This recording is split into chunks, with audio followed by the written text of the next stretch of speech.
Hi అండి. Welcome back to SS Telugu audio నవలలు.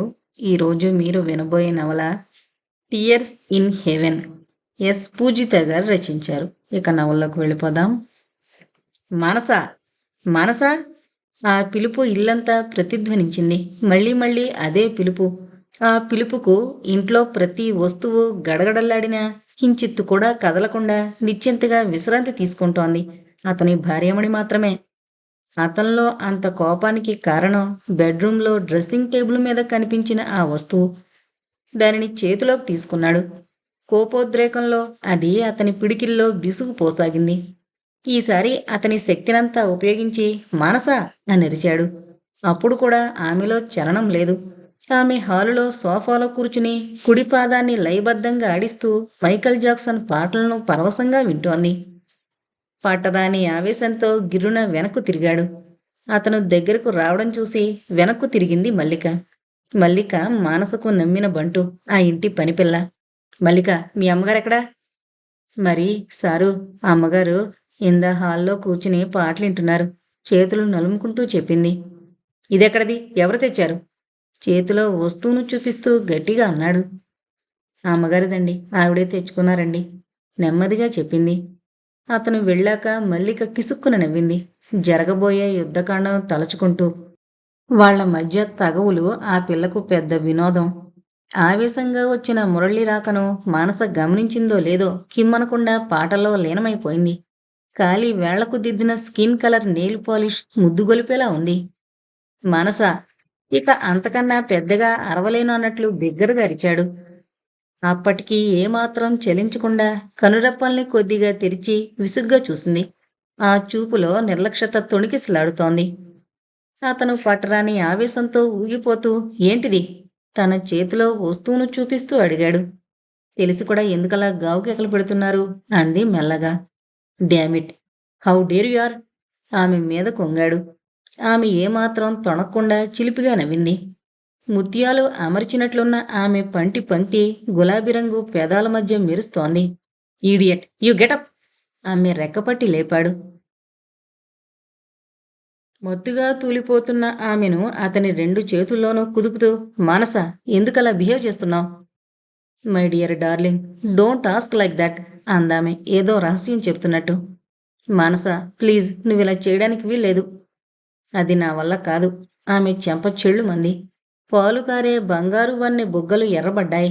ఆమె సొమసిల్లి పడిపోయింది. అతడు తన ప్రవర్తనకి సిగ్గుపడి కొంచెం నీళ్లు ఆమె మొహాన జల్లాడు. ఆమె కొద్దిసేపటికి తెప్పరిల్లింది. ఆమె నాజూకైన శరీరం సుందర శిల్పంలా ఉంది.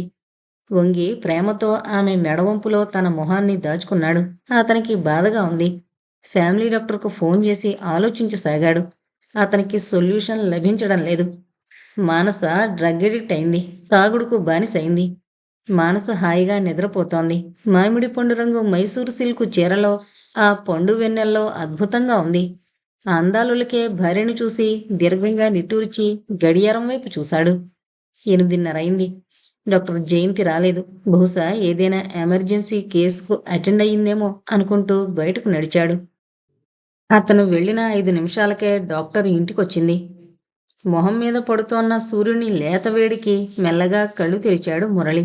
మానస వైపు చూశాడు. ఆమె ఇంకా లేవలేదు. మోకాళ్ళు ముడుచుకుని పడుకుంది. అలా ముడుచుకున్న ఆమె శరీర సొంపు ఏ చిత్రకారుడో గీసిన సుందర చిత్రంలా ఉంది. అతడు ఆమెని చూస్తూ, ప్రేమకు స్వార్థం ఉందా? ప్రేమ జీవితాన్ని ఆనందమయం చేస్తుంది అని అతడు అనుకుంటుండగా, తెల్లవారింది, లే మానస. భర్త మధుర స్వరం విని కళ్ళు తెరవాలని ప్రయత్నించింది. అంతలోనే ఏ భూతమో అడ్డుపడ్డట్టు ముభావంగా ఉండిపోయింది. ఆమెను లేపి కూర్చోబెట్టాడు మురళి. నీరసంగా వెనక్కి వాలిపోయింది. అతనికి చాలా అసహనంగా ఉంది. భార్య మీద పట్టరాని ఆవేశం కలుగుతోంది. అమితమైన జాలి కలుగుతోంది. ఏం చెయ్యాలో బోధపడక జాలిగా ఆమెను చూశాడు. Darling, I want something. కళ్ళు తెరవకుండా గోముగా గారంగా అంది. చెప్పు మానస, నీకేం కావాలన్నా చేసేందుకు సంసిద్ధంగా ఉన్నాను. బాటిల్ కావాలి, మందు కావాలి. వాట్? ఆశ్చర్యంగా అన్నాడు. Yeah darling, I want that. How dare you devil? కోపంతో ఊగిపోతూ ప్రశ్నించాడు. మీరెంత గీపెట్టి అరిచినా నేను తాగే తీరతాను. విసురుగా అతన్ని పక్కకు తోసేసి బాటిల్ అందుకుంది. ప్లీజ్ మానస, నా కోసం కాకపోయినా నీ కోసం కాకపోయినా మన పరువు ప్రతిష్టల కోసం నువ్వు ఈ అలవాటును మానుకోలేవా అంటున్న అతని కంఠం గద్గదమైంది. ఆమె తృణీకారంగా అతన్ని చూసి బాటిల్ ఎత్తింది. అరగంట తర్వాత మొత్తుగా మేలిముసుగు కప్పుకున్న మానసను చూస్తున్న అతని హృదయంలో అసమర్థత అనే భావం చోటు చేసుకుని ఖిన్నుడుగా మారిపోయాడు. వసంత శోభలో వెల్లివిరిసే విషకాంతలా కనిపించింది మానస. అనూహ్యమైన ఆలోచనలకు స్వస్తి చెప్పి మనశ్శాంతి కోసం రేడియో ఆన్ చేశాడు. ఆలయాన వెలసిన ఆ దేవుని రీతి పాట వినిపిస్తోంది. ఆ పాట వింటుంటే అతనికి గతం కళ్ళ ముందు కదిలింది. తీపి సోయగాలు నింపుకున్న జీవితాలు ఎలాంటి చరమదశకు చేరుకున్నాయో. అంతలో ఫోన్ రింగ్ అయింది. Hello Murali here. నేనొచ్చేసరికి మీరు లేరు.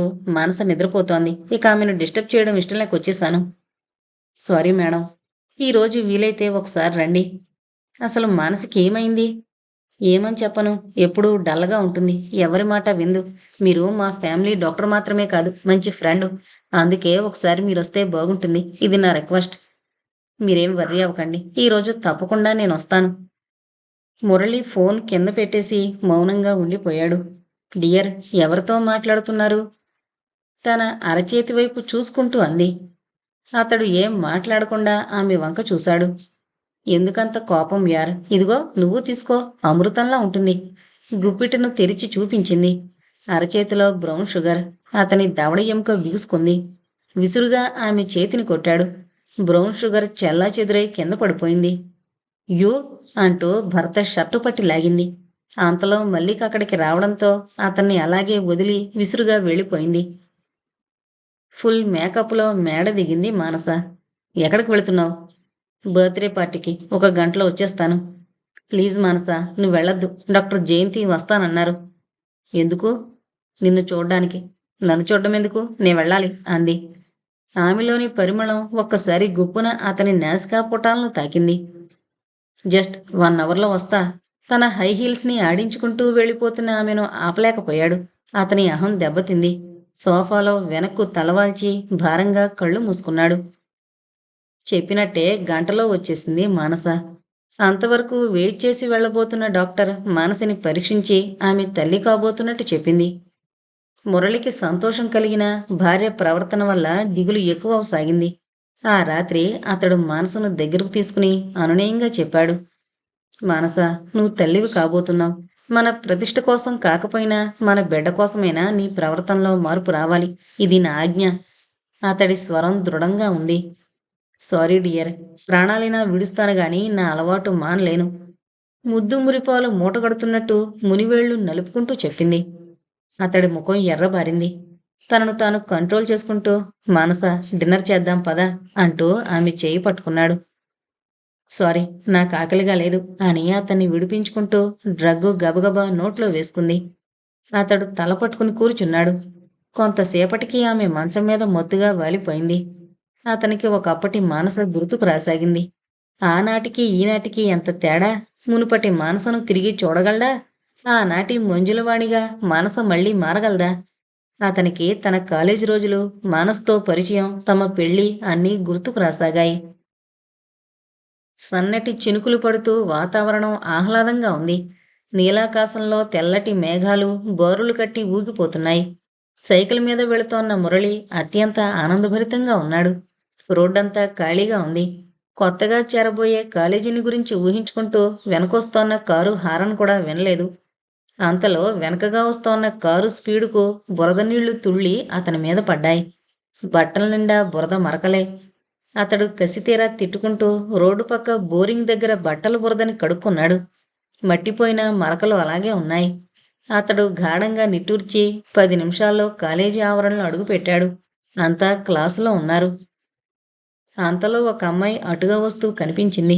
అతడు ఆమెను సమీపించి, ఎక్స్క్యూజ్ మీ, నేను ఎంఏ క్లాస్ రూమ్కి వెళ్ళాలి. కొంచెం దారి చూపిస్తారా? ఈ ఎంఏ? ఏ ఎంఏ? అతడి వాలకం చూసి గుర్తుపట్టి, ఎంఏ మ్యాథ్స్ మెల్లగా చెప్పాడు. మానసకు అతడిని ఏడిపించాలనిపించింది. Your good name? అనాలోచితంగా అంది. మురళి. మురళి, ఇప్పుడు మీకు క్లాసు చూపించాలి కదూ? సరే, ఆ సైకిల్ని స్టాండ్లో ఉంచుతారా, ఎత్తి గోడవతల పడేస్తారా? అతని కళ్ళు బాధతో కుచించుకుపోయాయి. అది గమనించి, అదిగో ఆ స్టాండ్లో పెట్టండి అంది. అతడు పెట్టొచ్చాడు. రేపట్నుంచి సైకిల్ మీద రాకండి, మీ మేలు కోరి చెప్తున్నాను అంది అభ్యర్థనగా. ఆ అభ్యర్థనెందుకో అతనికి అర్థం కాలేదు. అయినా ఓకే, రేపట్నుంచి సైకిల్ మీద రాను అని చెప్పాడు. నడుస్తున్న ఆమె టక్కున ఆగి అతని వైపు చూసి హుషారుగా తల పంకించి థ్యాంక్ యూ అంది. మీరు ఆ బురద నీళ్ల పుణ్యాన ఆలస్యంగా వచ్చారు గాని, లేకపోతే ఈ పాటికిక్కడ వాళ్ళంతా మిమ్మల్ని బాగా ర్యాగింగ్ చేసేవారు. అయితే ఆ బురద చల్లిన వారికి థ్యాంక్స్. అతడు తననే అంటున్నాడేమో అనిపించి ఉలిక్కి పడింది. అతడు ఆమెను అనుసరించి క్లాసుకు వెళ్లి కూర్చున్నాడు. అంతా అతని వైపు వింతగా చూశారు. అంతలో ప్రొఫెసర్ వచ్చి లెసన్ స్టార్ట్ చేశాడు.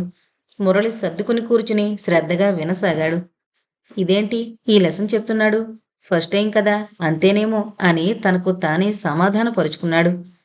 ప్రొఫెసర్ అడిగిన ప్రశ్నలన్నింటికీ అతడే సమాధానం చెప్పసాగాడు. అందరూ అతని వైపు మెచ్చుకోలుగా చూశారు. మానస పడి పడి నవ్వింది. బెల్ రింగ్ అయింది. ప్రొఫెసర్ వెళ్ళిపోయాడు. డియర్ ఫ్రెండ్స్, ఇతను మురళి. ఇప్పుడు మన కోసం హిందీ పాట పాడతాడు. మురళికి పాటరాని ఆవేశం వచ్చింది. పాట పాడాలి. అందరూ గట్టిగా అరవసాగారు. గత్యంతరం లేక మురళి డయాస్ మీదకు వెళ్లి గొంతు సవరించుకుంటూ ఆరంభించాడు. క్షణంలో క్లాస్ అంతా నిశ్శబ్దమైంది. మానస అబ్బురంగా అతన్ని చూసింది. అతడంత అద్భుతంగా పాడతాడనుకోలేదు. పాట పూర్తయింది. ఖాళీ పీరియడ్ అయిపోయింది. ప్రొఫెసర్ వచ్చారు.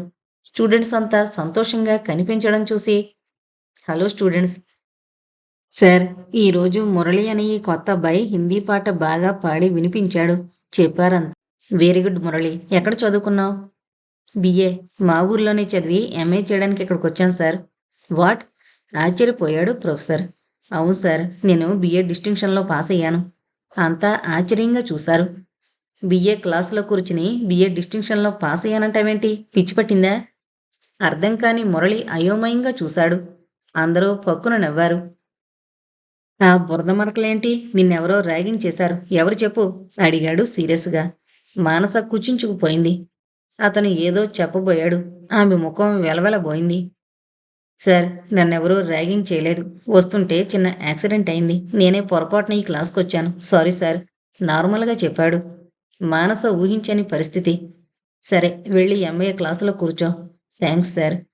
తన బుక్స్ని తీసుకుని మానస దగ్గరికి వచ్చి, చిరునవ్వుల జడివానలు కురిసే మీ నగుమోములో చింతాకాంతులు నేను చూడలేను.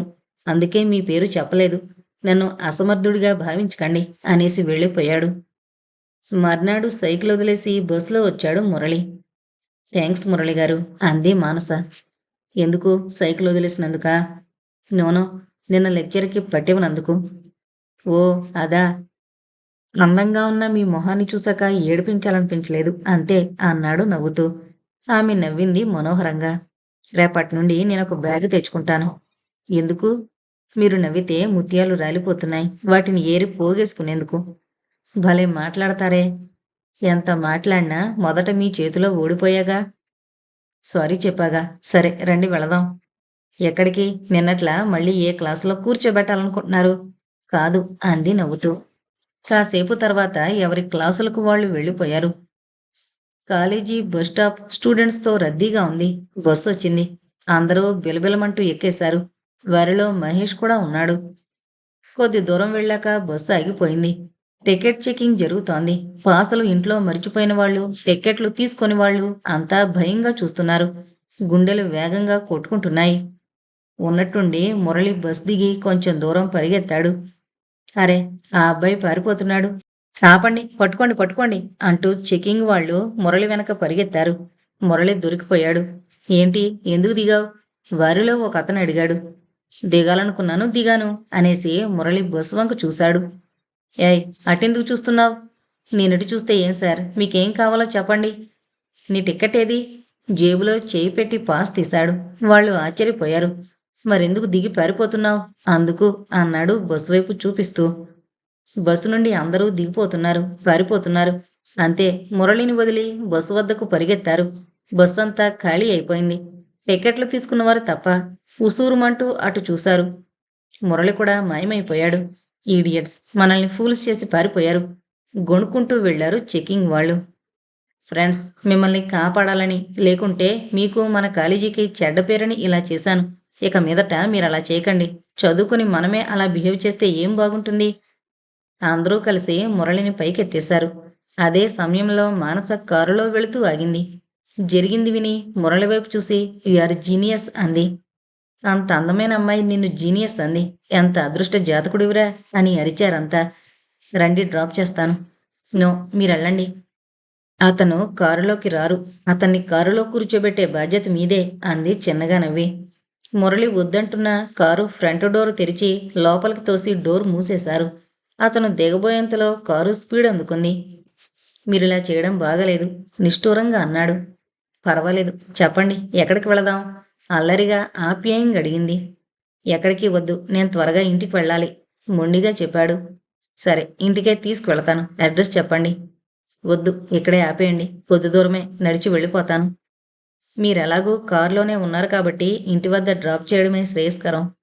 నేను అడ్రస్ చెప్పను. అతని స్వరంలో విసుగు. నేను మీ ఇంటికొచ్చి మీ అమ్మగారి ఆశీర్వాదం తీసుకుంటాను. మా అమ్మా నాన్న లేరు, చిన్న వయసులోనే పోయారు. మరెవరుంటారు ఇంట్లో? మా అక్కయ్య. సరే, ఆమె దగ్గరే తీసుకుంటాను.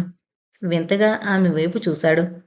అవును, పెద్దవాళ్ళ దగ్గర ఆశీర్వాదం తీసుకుంటే మంచిదట. ఇంకేమనలేక అడ్రస్ చెప్పాడు. థ్యాంక్ యూ అంది సుమధుర భాషిణిలా. మురళి, మా ఇంటి విషయాలు ఎప్పుడూ నీకు చెప్పలేదు కదూ. మేమిద్దరం ఆడపిల్లలం. ఈ మధ్యనే మా అక్కకు పెళ్ళయింది. మా బావకి ఎంత ఇచ్చినా తృప్తి లేదు. మా అక్క కూడా బావపక్షమే. నాకు అలాంటివి ఇష్టం ఉండదు. నేను మంచితనానికి ప్రాణం ఇస్తాను, చెడును ద్వేషిస్తాను. తీవ్రంగా చెప్తున్న ఆ అమ్మాయిని చూస్తుండిపోయాడు మురళి. అంతలోనే ఓ పెంకుటింటి ముందు కారాగింది. ఆ ఇంటి వరండాలో ఒక కుక్క పడుకునుంది. అది మురళిని చూస్తూనే తోకాడిస్తూ లేచి మానసం చూసి మురిగింది.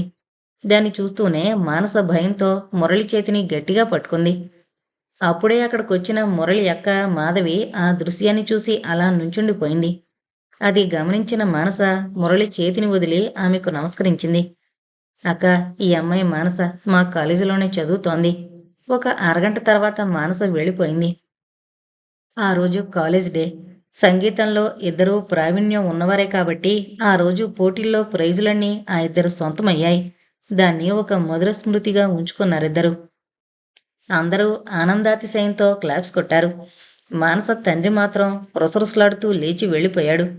దానికి కారణం మానస అక్క భర్త నాగేంద్ర. మామగారు, మీ రెండవలుడు నిరుపేద, చాలా బాగుంది. మామగారిని రెచ్చగొట్టి ఊరుకున్నాడు నాగేంద్ర. రాత్రి 9ంటికి ఇల్లు చేరిన మానస మీద విరుచుకుపడ్డాడు మానస తండ్రి. మానస ఆ విషయాన్నంత సీరియస్గా తీసుకోకుండా తన గదిలోకి వెళ్లి విశ్రాంతిగా పడుకుంది. ఆమె తన ముంజేతులను గుండెలకు అదుముకుంటూ పరవశంగా నిద్రపోయింది. ఈరోజు భోజనంలోకి ఏం కూరలుండావు? భోజనం దగ్గర కూర్చుంటూ అడిగాడు మురళి అక్క భర్త. కూరగాయలు నిండుకున్నాయి, అందుకని గోంగూర పచ్చడి, మజ్జిగ పులుసు అంది గొణుక్కుంటూ. నీ తమ్ముడి ఫీజులకి పుస్తకాలకి డబ్బులొస్తాయి కానీ కట్టుకున్నవాడికి వండి పెట్టడానికి రావు, ఛీ అంటూ మజ్జిగ పులుసు ఆమె ముఖం మీద కొట్టి విసురుగా వెళ్ళిపోయాడు. కళ్ళల్లో మంట, మనసులో దిగులు, దుఃఖంతో ఆమె అలా ఉండిపోయింది. టైలరింగ్ చేయగా వచ్చిన డబ్బులు, చెవిదిద్దులు అమ్మగా వచ్చిన డబ్బులంతా సమకూర్చి మురళి ఫీజు కట్టింది అతని అక్క. ఆ డబ్బు అందుకున్న మురళి కళ్ళు నీళ్లతో నిండాయి. పరీక్షలయ్యాక సెలవులు ఇచ్చారు. సెలవుల్లో 2-3 సార్లు మానస మురళింటికి వచ్చి వెళ్ళింది. ఆమెకు ఆ అక్క తమ్ముడి అనురాగం చూస్తుంటే చాలా సంతోషం అనిపించింది. సమయం దొరికితే మానసతో కబుర్లు చెప్పాలని ప్రయత్నిస్తాడు నాగేంద్ర. ఒకరోజు మానస మురళి వాళ్ళ ఇంటికి వెళ్ళింది. వాళ్ళు ఎవరూ ఇంట్లో లేరు. ఇంటికి తాళం పెట్టి ఉండడం చూసి తిరిగి వచ్చేసింది. మళ్ళీ ఇంకొక రోజు వెళ్ళింది. అప్పుడు తాళమే కనిపించింది. ఏమైంది అర్థం కాలేదు. నిరుత్సాహంగా తిరిగి వచ్చేసింది. కాలేజీ రీఓపెనింగ్ అయింది. మానస మురళి కోసం వెతికి వెతికి చూసింది. అతను రాలేదు. ఆమె మనసు నిలవలేదు. కాలేజీ నుండి మళ్ళీ వాళ్ళ ఇంటికి వెళ్ళింది. అదే తాళం ఆమెను వెక్కిరించింది. కుక్క బయటే ఉంది. అంటే వాళ్ళు ఇల్లు ఖాళీ చేయలేదు అనుకుంటూ ఎదురింటి వాళ్ళని అడిగింది. వాళ్ళు విషయం చెప్పారు. ఆ విషయం విన్న ఆమె క్షణం స్తంభించిపోయింది. ఆమె మనసు భారమైంది.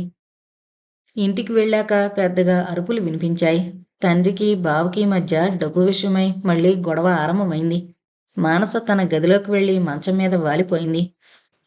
ఆ మర్నాడు మానస అడియార్ క్యాన్సర్ ఇన్స్టిట్యూట్కి వెళ్ళింది. ఆమె మనసు కలుక్కుమంది. క్యాన్సర్ ఒక దీర్ఘవ్యాధి. ఆ వ్యాధిగ్రస్తులు ప్రాణాలతో పోరాడుతుంటారు. మురళి కోసం వెతుకుతూ వెళ్ళింది. దూరంగా మురళి కనిపించాడు. ఆమె శరీరం కంపించింది. ఎలా ఉన్నారు? నానేవారు లేని ఆ పేదలకు గొప్పింటి అమ్మాయి ఆదరణమైన పలకరింపు. అక్కయ్య, నీకోసం ఎవరొచ్చారో చూడు. ఆమె మెల్లగా కళ్ళు తెరిచింది. మనసా, నువ్వొచ్చావా? అంది పొడి పొడిగా. నేను మీకు పరాయిదానిలా కనిపిస్తున్నానా? ఒక్క మాట కూడా చెప్పలేదు అంది నిష్ఠూరంగా. అది కాదమ్మా, నీకెందుకు శ్రమ అని అంటూ లేవబోయింది. మీరు లేవద్దు, పడుకోండి అని సడన్గా ఎలా అయిందిలా అంది. సడన్గా కాదు, ఆమెకి ఎప్పటినుండో ఆరోగ్యం బాగలేదు. నా చదువుకి ఆటంకమని ఆ విషయాన్ని దాచుంచింది. తర్వాత డాక్టర్ దగ్గర తీసుకుని వెళితే విషయం తెలిసింది. రేడియోథెరపీ చేస్తున్నారు. ఇప్పుడు కొంత పర్వాలేదు. కొద్దిసేపు మాట్లాడి బయలుదేరింది మానస. మురళి అక్క డిశ్చార్జ్ అయ్యి వచ్చాక ఆమెకు పూర్తి విశ్రాంతి కలిగించాడు. మురళి బావ ప్రవర్తనలో మార్పు లేదు. భార్యకు సుస్థి చేసిందని జీతంలో కొంత మాత్రం ఇంటికిస్తున్నాడు. ఉదయం పూట పేపర్ వేయడం, పాల ప్యాకెట్లు పంచడం, సాయంకాలం ట్యూషన్లు చెప్పడం, కాలేజీకి వెళ్లడం, ఇది అతని దినచర్య. మురళి అక్కను చూసే నెపంతో మానస తరచూ వాళ్ళింటికి వెళుతుండేది. ఆ విధంగా వారిద్దరి మధ్య స్నేహం అధికమైంది. ఎప్పుడైనా తీరిక దొరికితే బీచ్కి వెళ్లేవాళ్ళిద్దరూ. కాలేజీ దగ్గరలో ఉన్న అన్న సమాధికి వెళ్లి కబుర్లు చెప్పుకునేవారు. అన్నాదురై ఒక కవి. ఆయన ఫోటో, పెన్ను, చెప్పులు, మరికొన్ని వస్తువులు అక్కడ భద్రపరిచారు. మురళి అక్క అక్కడ సంపూర్ణ ఆరోగ్యాన్ని పొందలేకపోయినా కొంచెం లేచి తిరగగలిగే స్థితికొచ్చింది. ఇలా 6 నెలలు గడిచాయి. ఆ తర్వాత ఫైనల్ పరీక్షలు అయ్యి సెలవులు మొదలయ్యాయి. సెలవుల్లో మానస మురళి వాళ్ళ దగ్గరకు వెళ్ళి రావడం నాగేంద్ర చూసి మామగారి చెవిన పడేశాడా వార్త. ఆ రోజు ఆదివారం. మానస, మురళి గోల్డెన్ బీచ్కి వెళ్లారు. అంతా తిరిగారు. పూల మధ్య నిల్చున్న ఆమెను చూసి, ఆ పువ్వుల్లో నువ్వు ఒక పువ్వులాగే ఉన్నావు అన్నాడు. ఆ మాటకు పసుపచ్చని చెక్కిళ్ళు పాలమేగడలో సింధూరం అద్దినట్లు విరిశాయి. ఆమె అధరాల్లో సింధూర రేఖలు విరబూశాయి. మురళి, ఆమె పిలుపు కొత్తగా వినిపించింది. నడుస్తున్న అతను ఆగి ఆమెకు సమీపంగా వచ్చాడు. ఆమె అరచేతుల వంక చూసి, ఇవే అరచేతులా? అరవిచ్చుకున్న పద్మాల? ఎంత అందమైన వేళ్ళు! విచ్చుకొని మల్లెమొగ్గ మొనల్లా ఎంత వాడిగా ఉన్నాయి. స్త్రీని పరిశీలించి చూడాలే గాని అణువణువులోనూ అందాలు రాసులై రాణిస్తాయి. తనలో తను అనుకుంటూ ఆమె వంక పరిశీలనగా చూశాడు. విల్లులో వంగిన కనుబొమ్మల కింద విశాల నేత్రాలు నీటిలోని చేపల వలె అటు ఇటూ కదులుతున్నాయి. అరవిరిసిన అధరాల్లో నుండి ఓ చిరుహాస రేఖ వెల్లివిరిసి అతన్ని సమ్మోహనపరిచేదిగా ఉంది. గుప్పెడంత నడుం కింద అందమైన అవయవాలు అతి మనోహరంగా ఉన్నాయి. బంగారు కాడల్లాంటి పొడవైన చేతులు గగన కుసుమాన్ని దివ్యదృష్టితో చూసినట్టు చలించిపోయింది అతని హృదయం. ఇన్ని రోజులు ఆమెకు దూరంగా ఉండాలని ప్రయత్నించాడు. కానీ ఆమె మనసుకు చేరువయ్యాడు. Manasa, I love you, I love you so much అప్రయత్నంగా అతని పెదవులు ఉచ్చరించాయి. అది విన్న మానస మనసు మహోన్నతమైంది. కానీ వారిద్దరూ హద్దు మీరలేదు. కొద్దిసేపు తర్వాత మురళిని ఇంటి దగ్గర డ్రాప్ చేసి వెళ్ళిపోయింది మానస. కొద్ది దూరం వెళ్ళాక కారు ట్రబులిచ్చింది. ఆలస్యంగా ఇంటికొచ్చిన కూతురిని చూసి తండ్రి మండిపడ్డాడు. పక్కనే నాగేంద్ర నిల్చున్నాడు. తండ్రి మాటలకు ఆమె తొణకలేదు. డాడీ, చిన్నప్పటి నుండి అబద్ధాలు చెప్పడం మీరు నాకు నేర్పలేదు. నిజం చెప్పి మీకు బీపీ ఎక్కువ చేయడం నాకు ఇష్టం లేదు. మీరు నిజాన్ని భరించగలను అంటే నేను నిజమే చెప్తాను. నేను మీ కూతుర్ని. తప్పుదారి నడవడం తెలియందాన్ని, తెలిసినా నడవందాన్ని. కూతురి వాక్చాతుర్యానికి అతను ఆశ్చర్యపోయాడు. అతను మాట్లాడకపోవడం చూసి, నాగేంద్ర, అంకుల్, మీరసలు క్షమించద్దు. ఆ బికారి వాళ్లతో స్నేహం మన అంతస్తుకే దెబ్బ. నాకు అతన్ని నా తోడలుడుగా ఊహించుకోవాలంటేనే కంపరం పుడుతోంది. మిస్టర్ నాగేంద్ర, ఇది నా స్వంత విషయం, మీకు అనవసరం. మురళిని బికారంటే నేను సహించలేను.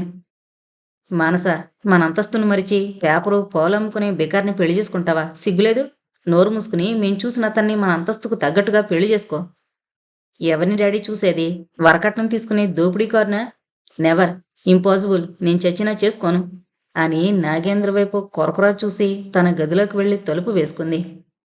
చూసారా అంకుల్, మానస ఆ బికారిని చేసుకుంటే మేమింకెప్పుడు ఈ గడప తొక్కం అనేసి నాగేంద్ర కూడా వెళ్ళిపోయాడు.